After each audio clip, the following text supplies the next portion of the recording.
ಇವತ್ತು ಕಾರ್ಯಕರ್ತರಲ್ಲಿ ಇರ್ತಕ್ಕಂಥ ಹುಮ್ಮಸ್ಸೇನಿದೆ, ಉತ್ಸಾಹ ಏನಿದೆ, ಇವತ್ತು ಪ್ರತಿಯೊಂದು ಕಾರ್ಯಕರ್ತರ ಶ್ರಮಕ್ಕೆ ಪ್ರತಿಫಲ ದೊರಕಬೇಕು ಅಂತಕ್ಕಂಥದ್ದು ನಾಯಕರ ಎಲ್ಲರ ಅಪೇಕ್ಷೆ ಏನಿದೆ. ತಳಮಟ್ಟದಿಂದ ಪಕ್ಷವನ್ನು ಸಂಘಟನೆ ಮಾಡಬೇಕು ಅಂತಕ್ಕಂಥದ್ದು ಎಲ್ಲರ ಅಭಿಪ್ರಾಯ ಇವತ್ತು ಸಭೆಯಲ್ಲಿ ಹೊರಹೊಮ್ಮಿರ್ತಕ್ಕಂಥದ್ದು. ನಾನು ಕೇಂದ್ರದಲ್ಲಿ ನರೇಂದ್ರ ಮೋದಿ ಅವರ ಒಂದು ಜವಾಬ್ದಾರಿಯನ್ನು ನನಗೆ ಕೊಡ್ತಕ್ಕಂಥ ಒಂದು ಗೌರವಾನ್ವಿತ ಪ್ರಧಾನಮಂತ್ರಿಗಳೇನು ಮಾಡಿದ್ದಾರೆ, ಅದು ಎರಡು ಜವಾಬ್ದಾರಿಯುತ ಇಲಾಖೆಯನ್ನು ನಾನು ನಡೆಸಬೇಕಾದಂಥ ಹಿನ್ನೆಲೆ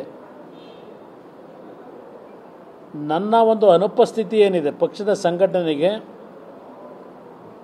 ಆ ಅನುಪಸ್ಥಿತಿಯನ್ನು ತುಂಬತಕ್ಕಂಥ ನಿಟ್ಟಿನಲ್ಲಿ ನಮ್ಮ ಪಕ್ಷದ ಎಲ್ಲ ಮುಖಂಡರುಗಳು ನಾವು ಜವಾಬ್ದಾರಿಯನ್ನು ಸಾಮೂಹಿಕವಾಗಿ ತೆಗೆದುಕೊಳ್ಳೋದ್ರ ಮುಖಾಂತರ ಸಂಘಟನೆಗೆ ಹೆಚ್ಚಿನ ಒಂದು ಚಾಲನೆಯನ್ನು ಕೊಡೋದಷ್ಟೇ ಅಲ್ಲ, ಅತ್ಯಂತ ಪರಿಣಾಮಕಾರಿಯಾಗಿ ತಳಮಟ್ಟದಿಂದಲೂ ಪಕ್ಷವನ್ನು ಕಟ್ಟತಕ್ಕಂಥ ನಿರ್ಧಾರಗಳನ್ನು ಮಾಡಿದ್ದಾರೆ. ಹಲವಾರು ಪಕ್ಷದ ಮುಖಂಡರುಗಳ ಒಂದು ಸಲಹೆ ಈ ಸಂಘಟನೆಗೆ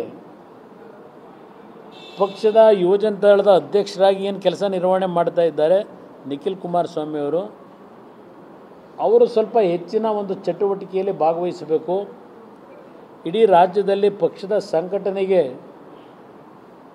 ನಮ್ಮಗಳ ಜೊತೆಯಲ್ಲಿ ನಮ್ಮ ಒಂದು ಸಲಹೆಗಳನ್ನು ಕಾರ್ಯರೂಪಕ್ಕೆ ತರಲಿಕ್ಕೆ ಅವರ ಎಲ್ಲರ ಜೊತೆಯಲ್ಲಿ ಒಂದು ವಿಶ್ವಾಸದಲ್ಲಿ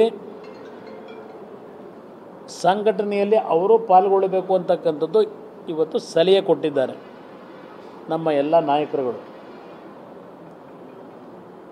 ಈಗಾಗಲೇ ಅವರು ಕೆಲವು ಭಾಗದಲ್ಲಿ ಪ್ರವಾಸ ಏನು ಮಾಡ್ತಾ ಇದ್ದಾರೆ, ಪಕ್ಷದ ಮುಖಂಡರುಗಳ ಜೊತೆಗೂಡಿ ಅವ್ರಿಗೂ ಸಹ ಹೇಳಿದ್ದೇನೆ, ಪಕ್ಷದ ನಾಯಕರುಗಳ ಒಂದು ಸಲಹೆಗಳನ್ನು ವಿಶ್ವಾಸವನ್ನು ಪಡೀತಕ್ಕಂಥದ್ರಲ್ಲಿ ಅವರ ಜೊತೆಗೂಡಿ ಕೆಲಸವನ್ನು ನಿರ್ವಹಣೆ ಮಾಡ್ತಕ್ಕಂಥ ಒಂದು ಪ್ರಮುಖವಾದ ನಿರ್ಧಾರವನ್ನು ಇವತ್ತಿನ ಸಭೆಯಲ್ಲಿ ಮಾಡಿದ್ದಾರೆ.